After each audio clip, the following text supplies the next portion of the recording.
Hey everyone! So many of you have asked for a deep dive into the best ways for seniors to exercise, especially when it comes to strength training versus cardio. Yeah, it seems like there's a lot of confusion out there about what's best. For sure, and we were super intrigued by this YouTube video we found from Village Fitness and Physical Therapy called Senior Fitness, Strength or Cardio? The Best Exercise for Seniors as You Age. Ooh, that sounds like a good one. Right. And the title alone got me thinking, is it really one or the other, or is there something more to it? Well, I mean, it would be great if it was a simple answer, right? Just pick one and you're good to go. Totally. But I have a feeling it's probably a little more nuanced than that. Probably. So what did you find out? What's the big takeaway from the video? Well, the expert in the video, Dr. Klinger, makes it pretty clear that both strength training and cardio are super important for seniors. Okay, that makes sense. I mean, they're both good for you in different ways, right? Exactly. But what I found really interesting was that he talks about this kind of hidden connection between the two that most people don't realize. Oh, really? A hidden connection? Yeah, it's not like they're competing with each other. It's more like they work together in some way. I'm definitely curious to hear more about that. So how does he explain this connection? Well, he starts by talking about 5 key areas of fitness that are especially important as we age. Okay, that makes sense. So it's strength, endurance, mobility, balance, and body composition. Yeah, those all sound pretty crucial for staying healthy and active as we get older. Right, like we all want to be strong enough to carry our groceries or play with our grandkids. And have the energy to keep up with them, too. Exactly, and we want to be able to move freely without pain or stiffness, stay steady on our feet so we don't fall, and, just generally feel good in our bodies. Right, like who doesn't want to feel good? But I'm guessing strength training and cardio probably affect these areas differently. You got it. And that's where some of the findings from the video get really interesting. Yeah, okay, I'm all ears. Tell me more. Well, for starters, one study found that people with the most muscle mass had a 50% lower chance of dying. Wait, 50%? That's huge. So basically, building muscle actually helps you live longer? It seems that way. And it's not just about living longer either. Yeah. There's even a study that looked at grip strength and found that for every 11-pound increase in grip strength, there's a 16% lower risk of death from any cause. Wow. Okay, so now I'm really paying attention. So it's not just about looking good. It's about living longer and healthier. Exactly. But how does muscle actually do that? Like, what's the mechanism there? That's a good question. I mean, I know muscle burns more calories than fat, even at rest. Yeah, that's true. It definitely helps with weight management. But I'm sure there's more to it than that. There is. And that's where it gets even more interesting. So as we age, we tend to lose muscle mass, right? Yeah, that's what I've heard. It's like it just starts to disappear. Right. Well, it turns out we lose a particular kind of muscle even faster than the rest. Oh, really? What kind is that? It's called type 2 muscle fiber. And it's the kind of muscle that helps us with those quick bursts of power we need to get out of a chair or lift something heavy. Or like if you trip and need to catch yourself quickly. Exactly. It's all about those quick reactions that help us stay independent and avoid falls. So basically, this type 2 muscle is kind of like our secret weapon for staying agile as we get older. I like that analogy. And the problem is we lose this type 2 muscle 2 to 3 times faster than other types of muscle as we age. Oh, wow. So it's like we're losing our superpowers? Pretty much. And that's where strength training comes in. Okay, so strength training is the key to rebuilding this type 2 muscle. You got it. And that's why just walking, while great for overall health, may not be enough to keep you strong and agile as you age. Okay, so it's not just about how MUCH muscle you have, but what type P of muscle you're building. You're catching on. And that's one of the key messages that Dr. Klinger emphasizes in the video. Got it. So strength training is super important for seniors. But what about endurance? Yeah, right. We can't forget about endurance. I mean, cardio is good for my heart and lungs. So where does that fit in? Yeah, I'm curious to hear what he has to say about that, too. Well, he talks about something called VO2 max, which is basically a measure of how well your body uses oxygen when you exercise. Okay, I've heard of that before. It's like a snapshot of how fit you are. Right? Exactly. Yeah. Think of it as a measure of how well your heart, lungs, and muscles are working together. And a higher VO2 max means better overall fitness. Okay, that makes sense. But how does that relate to longevity? Well, get this. Studies show that VO2 max is actually a pretty good predictor of how long you'll live. Really? So even if I'm not trying to be a marathon runner, improving my VO2 max can help me live longer. That's what the research suggests. And even moderate increases in your VO2 max can make a big difference. Wow, that's pretty amazing. So we've got strength training helping us live longer and stay independent. ND, We've got endurance training, boosting our VO2 max, and also contributing to longevity. So both are important. Absolutely. But now the question is, how do we balance these two? Right, because if both are good, why not just do tons of both? Well, that's where things get even more interesting. And we'll dive into that in the next part of our deep dive. So this sounds like we've got a bit of a conundrum here. Yeah, a good problem to have though, right? True. But seriously, if both strength training and endurance training are so good for us, how do we make sure we're getting the benefits of both without them, working against each other? That is the million-dollar question. And luckily, Dr. Klinger addresses this directly in the video. Oh, good. I was hoping you would. Yeah, he talks about something called the interference effect. The interference effect, what's that? Basically, it means that doing a lot of cardio can actually make it harder to build strength. Wait, what? Really? I've never heard of that before. Yeah, it's kind of a surprising finding. And it has to do with how your body adapts to different types of exercise. Okay, I'm intrigued. Tell me more about this interference effect. So imagine your body has like a switch that flips between endurance mode and strength mode. Okay, I think I'm following you. So when you do a lot of cardio, that switch can get stuck in endurance mode. So it's like my body is saying, hey, we're doing all this cardio. We need to be good at this. Yeah. Let's prioritize endurance. Exactly. And when that happens, it can make it tougher for your muscles to grow and adapt to strength training. Wow, so it's like my body is actually choosing between being good at endurance or being good at strength. Yeah, kind of. It's not that you can't do both, but you need to be smart about how you combine them. Okay, so this doesn't mean that seniors should avoid cardio altogether, right? Right. Cardio is still super important for heart health and overall well-being. So it's more about finding the right balance. Exactly. And Dr. Klinger gives us some great tips on how to do that. Okay, I'm all ears. How do we get the best of both worlds?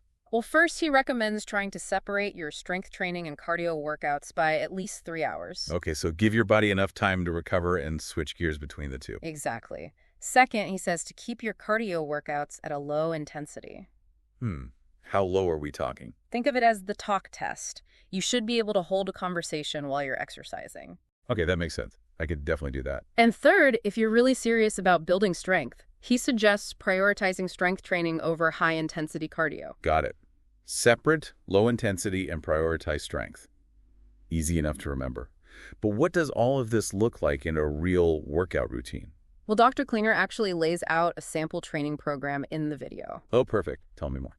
It's a 7-day split with strength training, 3 days a week, low-intensity cardio, 3 days a week, and a rest day on Sunday. Okay, so a pretty balanced approach. Exactly. And on the strength training days, he focuses on compound exercises that work multiple muscle groups at once. Like squats and deadlifts. You got it. So, for example, Monday's workout starts with squats. Oh, man, I hate squats. I know they can be tough, but they're so good for you. Yeah, I know. I just need to suck it up and do them. Well, and Dr. Klinger recommends doing them with proper form and using a weight that's challenging but allows you to maintain good technique. So there were 3 sets of 10. Actually, he suggests 3 sets of 5 for squats. Oh, really? Interesting. Fewer reps, but heavier weight, I guess. Right.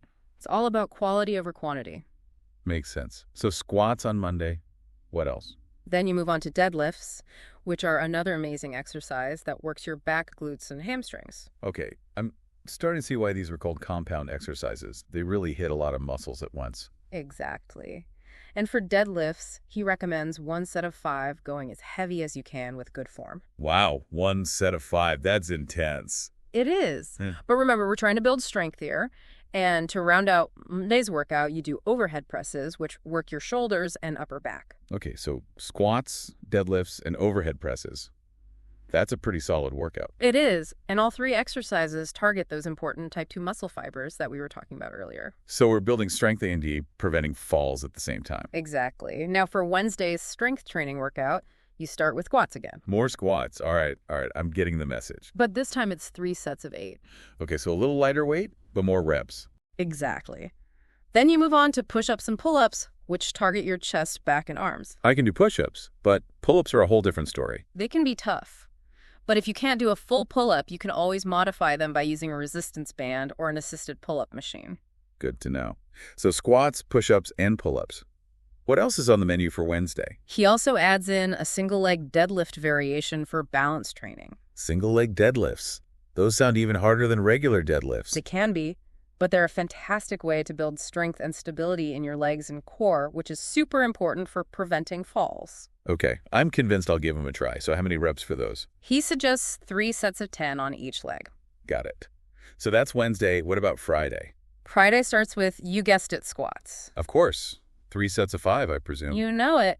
Then it's on to bench press or chest press, working those chest muscles. Okay, I can get behind that one. For bench press, it's another 3 sets of 5. All right, and then what?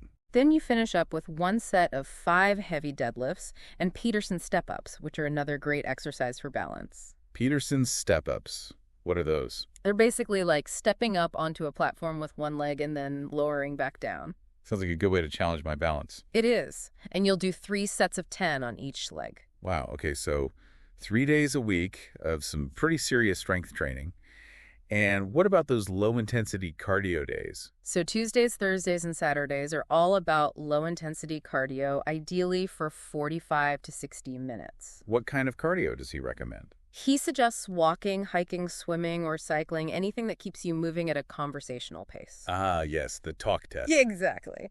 And he says that Saturday's cardio session can be a bit longer, aiming for 1 to 2 hours. Ooh, a nice long walk or bike ride on the weekend. I like that. And again, the key is to keep the intensity low and enjoyable. It shouldn't feel like a chore. That's a good point. Exercise should be something you look forward to, not dread. Exactly. Now, there's one more thing I want to mention about the program. Okay, what's that? Dr. Klinger also challenges some of the common myths about flexibility. Oh, really? Like what? Well, a lot of people think that you need to do a lot of stretching to stay flexible. Right, stretch every day or you'll turn into a stiff board. Exactly. But Dr. Klinger suggests that full-range strength training, where you move your joints through their full range of motion, can actually improve flexibility without needing to do a ton of stretching. So you're saying that doing squats and overhead presses can actually make me more flexible? It's possible. By building strength through a full range of motion, you're essentially training your muscles to lengthen and move more freely. Wow, that's pretty cool. So this program really does hit all the key areas: strength, endurance, balance, and even flexibility. It does, and it's all laid out in a way that seems manageable and sustainable, even if you're new to exercise. That's a good point. It's not like some crazy boot camp that's going to leave you sore and exhausted. Right. Dr. Klinger really emphasizes the importance of starting where you are and progressing at your own pace. That's encouraging to hear. It's easy to get overwhelmed when you see a new workout program. Absolutely. And he stresses the importance of listening to your body, taking rest days when you need them, and not pushing yourself too hard too soon. All great advice. Yeah. But let's be honest, sticking to any exercise routine can be tough. Life gets busy, motivation fades. Any tips for staying on track? Yeah, that's definitely a challenge for a lot of people, but Dr. Klinger has some great tips for that too. Okay, let's hear them. What are his secrets? Well, one of the best things you can do is find an activity you genuinely enjoy. Yeah, that makes sense. If you hate running, don't force yourself to do it. Exactly. There are so many other ways to get your heart rate up and move your body. Like swimming or dancing or hiking. Oh, exactly. Explore different options until you find something that you actually look forward to doing. And if you don't enjoy it, you're much less likely to stick with it. Exactly. Another helpful tip is to find a workout buddy or join a group fitness class. Oh, yeah, that's a good one. Having that social connection and accountability can make a big difference. It can. And don't underestimate the power of setting realistic goals and celebrating your achievements along the way. Yeah, it's easy to get caught up in what we haven't achieved yet and forget to appreciate how far we've come. Right. So acknowledge your progress and give yourself credit for your hard work. Those are all great tips. Anything else? One final point that Dr. Klinger emphasizes is the importance of consulting with your doctor or a qualified healthcare professional before starting any new exercise program. Oh, yeah, that's crucial, especially if you have any underlying health conditions. They can help you assess your current fitness level, identify any potential risks, and make sure the program is safe and appropriate for you. It's always better to be safe than sorry. Well, this has been an incredible deep dive. I feel like I've learned so much about how to stay fit and healthy as we age. Me too. It's really inspiring to see how much potential we have to keep our bodies strong and active even as we get older. Absolutely. So now the question is, what does all of this mean for you, our listener? Right. We've explored the science, the strategies, and the incredible possibilities. Now it's your turn to take action.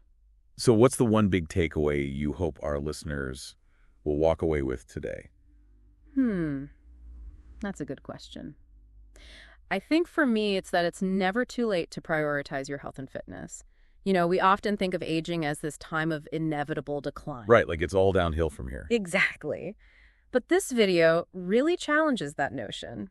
It shows us that our bodies are incredibly adaptable and resilient. You can build strength, improve your endurance, and enhance your overall well-being at any age. That is so inspiring.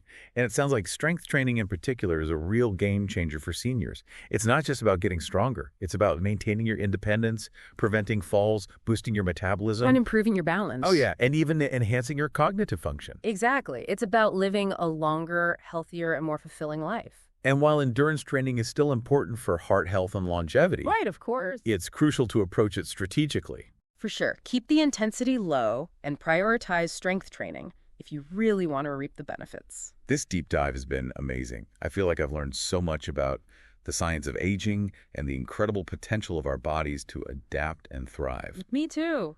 It's pretty remarkable what we can achieve with the right knowledge and a little bit of effort. Absolutely. So what does all of this mean for you, our listener? We've explored the science, the strategies, and the incredible possibilities. Now it's your turn to take action. Think about it. Knowing all this, what's one small change you can make to your exercise routine this week? Will you add a strength training session? Or try a new balance exercise. Yeah, or maybe just commit to a daily walk. Remember, every step counts. And before we wrap up, I think it's important to remember that this deep dive was based on the insights of one expert. Right. While his approach is grounded in solid research, it's always a good idea to do your own research, talk to your healthcare providers, and find what works best for you. Absolutely. Knowledge is power, but it's also a journey of continuous learning and discovery. Well said. So keep exploring, keep challenging yourself, and keep striving to live your healthiest, happiest life. Couldn't have said it better myself. This has been an incredible journey, and we hope you've enjoyed it as much as we have. Thanks for joining us for another deep dive into the fascinating world of knowledge. Until next time, keep learning, keep exploring, and keep thriving.